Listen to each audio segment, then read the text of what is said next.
I used to believe that if something mattered enough, it would wait, that real things had patience built into them. People included. I was wrong. The first time she mentioned leaving, I didn't hear it as a warning. I heard it as frustration. Something temporary. Something she'd work through. We were sitting in my kitchen, late evening. No music, just the hum of the refrigerator filling the silence between us. I don't think I can keep living like this, she said. Her voice wasn't raised. That should have told me everything. Like what? I asked, already defensive, already preparing to explain. Like I'm always adjusting to you, she said. Your pace, your priorities, your timing. She paused, and I don't think you even notice. I remember leaning back in my chair, crossing my arms, not aggressively, comfortably, the posture of someone who thinks they're listening, but isn't. I'm doing the best I can, I said. That sentence had gotten me out of a lot of conversations. She nodded slowly. I know, she replied, and that's what scares me. I didn't ask why. I should have, but I didn't. At the time, my life made sense. Work was stable. My schedule was full. I had plans, clear ones. She didn't fit into them easily, not because she demanded too much, but because she required presence. I'd always been good at showing up physically, mentally, logistically, emotionally. That was another category, one I believed was optional. We'd been together almost 3 years, long enough to know each other's habits, short enough to still avoid the deeper conversations. She knew when I was shutting down. I knew when she was holding back. We called it balance. It wasn't. It was avoidance with manners. That night, she didn't argue, didn't cry, didn't threaten. She just stood up, grabbed her coat, and said, I'm not asking you to change tonight. She looked at me. I'm asking you to notice. I watched her leave. Not angrily, not dramatically, just quietly, like someone who'd already made peace with the outcome. I didn't follow her. I told myself that giving space was respectful, that chasing emotions never led anywhere good. The truth was simpler. I didn't know what I'd say if I did. Over the next few weeks, things returned to normal, at least on the surface. Texts, dinners, plans. But something had shifted. She spoke less, observed more, like she was studying me or preparing. I noticed, I just didn't address it. One night, she asked me a question that felt harmless. Do you ever think about the future and feel alone in it? I laughed, not cruelly, automatically. I'm not alone, I said. I have you. She smiled. A small one, tired. That's not what I meant. I wanted to ask her to explain. I really did. But I also wanted the conversation to end without friction, so I let it drift. That was my specialty, letting important things drift. A month later, she told me she'd applied for a job in another city. She didn't ask my opinion. She informed me. I felt blindsided, offended. Why wouldn't you talk to me about this first? I asked. She looked genuinely surprised. I did, she said, for months.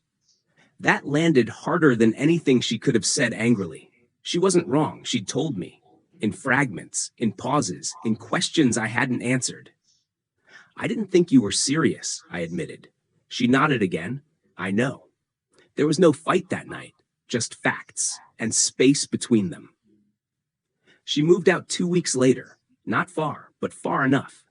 I helped her pack, folded clothes, carried boxes. We were polite, careful, like people who didn't want to damage what little was left. At the door, before she left for the last time, she hesitated. I don't think you're a bad man, she said, her voice steady. I think you're just convinced that feeling less is safer. I wanted to argue, to say she was wrong, to say I cared deeply. But caring hadn't been the problem. Showing it had. After she left, the apartment felt larger, quieter, uninterested in my explanations. I told myself I'd reach out when things settled, when I had clarity, when I knew what to say. Weeks passed, then months. And slowly something uncomfortable began to surface. Not pain, not heartbreak, regret, not for losing her, but for how little of myself I'd ever risked while she was still there. I didn't miss the relationship. I missed the version of me I might have been if I'd paid attention sooner. And that's when I started asking a question I'd avoided my entire life. What if waiting until you're ready is just another way of devastated? That came later. At first, I felt efficient. The apartment stayed clean. My schedule stayed full. No emotional negotiations, no pauses I didn't control. I told people we'd ended things amicably, which was true, but incomplete. Amicable doesn't mean harmless. It just means quiet. I didn't remove her things right away, not out of sentiment, out of indecision. Her mug stayed in the cabinet. Her sweater remained on the back of the chair. I treated them like neutral objects. They weren't. At night, I noticed how often I filled silence with sound, music, podcasts, the TV running even when I wasn't watching. Silence had stopped feeling neutral. It felt accusatory. Friends invited me out more. They meant well. I said yes, often. I learned quickly how to be fine in public, smiling, listening, asking questions. I was good at it. I always had been. A few weeks later, I downloaded a dating app, not because I felt ready, because readiness felt irrelevant. The conversations were easy, low stakes, predictable. I told myself that was healthy, that moving on meant not lingering. I met someone. Her name was Emily. She was kind, direct, wet, emotionally fluent in a way I wasn't. On our third date, she asked me something simple. So, why did your last relationship end? I gave her the polished version. Timing, different goals, mutual understanding. She nodded, but her eyes didn't. That sounds like someone who doesn't want to be wrong, she said gently. I laughed. Again, automatically. Or someone who doesn't want to be honest, she added. Not accusing, observing. That unsettled me. We kept seeing each other, casually, comfortably. She talked about her feelings openly, without drama, without apology. I listened, responded, but rarely offered anything of my own. One night, she stopped me mid-conversation. Do you ever talk about what you feel, she asked, or just what you think?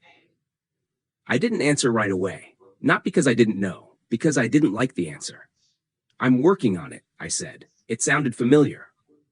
She studied me. I don't need perfection, she said. I need presence. That word again. A few days later, I ran into my ex unexpectedly, at a cafe, mid-morning, quiet. She looked good, not in a way that hurt, in a way that felt settled. We exchanged small talk, updates, surface-level truths. She mentioned she'd started seeing someone, not to provoke me, just as information. I nodded, smiled, wished her well. But something cracked open as I walked away. Not jealousy, recognition. She hadn't waited for me to arrive. She'd continued living. That night, I went home alone, sat in the dark longer than usual. No distractions, no noise. I thought about how many times people had asked me to meet them emotionally, and how often I'd responded with competence instead. I realized something uncomfortable. I hadn't been unlucky in love. I'd been unavailable. Emily texted later that week, asked if everything was okay. I typed a response, deleted it, typed again. Finally, I said something new. Honestly, I don't think I know how to be present yet. She replied after a pause. Thank you for telling me. We didn't see each other again, not because of conflict, because of clarity. The apartment grew quieter, but the silence changed. It stopped demanding distraction, started inviting attention. I began noticing patterns, how I intellectualized feelings, how quickly I minimized discomfort, how often I waited for certainty before acting. Waiting had always felt responsible. Now it felt like avoidance with better timing. I didn't suddenly become expressive. I didn't start sharing everything. But I stopped pretending I was fine, and that was a start. One night, months after the breakup, I found myself standing in the kitchen again. Same place, different weight. I thought about her question. Do you ever think about the future and feel alone in it? This time, the answer was clear. Yes, but now I knew why. And I finally understood something important. Awareness without action isn't suddenly brave. There was no moment of clarity that fixed everything. just a growing discomfort with staying the same. I started small, answering questions honestly, even when the answer wasn't impressive, admitting uncertainty without cushioning it, letting silence exist without trying to manage it. It felt awkward, exposed, like speaking a language I'd understood but never used. A few weeks later, I saw her again. Not accidentally. I reached out. I kept the message simple. No apologies layered with explanations. No expectations disguised as reflection. I don't know if this is something you'd want, but I realized I never really showed up the way I thought I did. I'm not asking for anything. Of just the chance to say that out loud. She replied 2 days later. 2 full days. I can meet for coffee. Nothing else. The cafe was neutral, public, safe. I arrived early, not to control the moment, out of respect. She looked at me the same way she always had. Carefully, present. We didn't rush. We ordered, sat, let the moment breathe. I'm not here to convince you of anything, I said, my voice steady, surprisingly so. She nodded. Good. I used to think waiting until I was ready was responsible, I continued. I see now it was just a way to avoid risk. She didn't interrupt, didn't soften it for me. I cared, I said. I just didn't know how to let that be seen.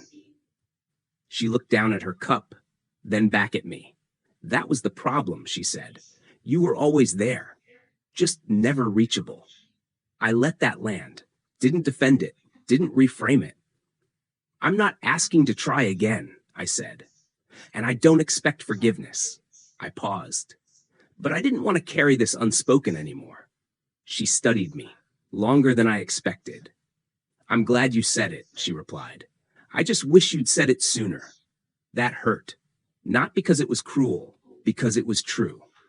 We talked a little longer, about life, about what we'd learned, about what we wouldn't repeat. When we stood to leave, there was no embrace, no promise, just acknowledgement. As we walked in opposite directions, I noticed something different. I wasn't trying to extract closure. I already had it. Weeks passed. I kept practicing. Not performance, presence. I told friends when I didn't know something. Stop turning feelings into analysis. Let people see hesitation without apologizing for it. Some connections faded. Others deepened. I didn't rush into anything new. For once, waiting felt intentional, not avoidant.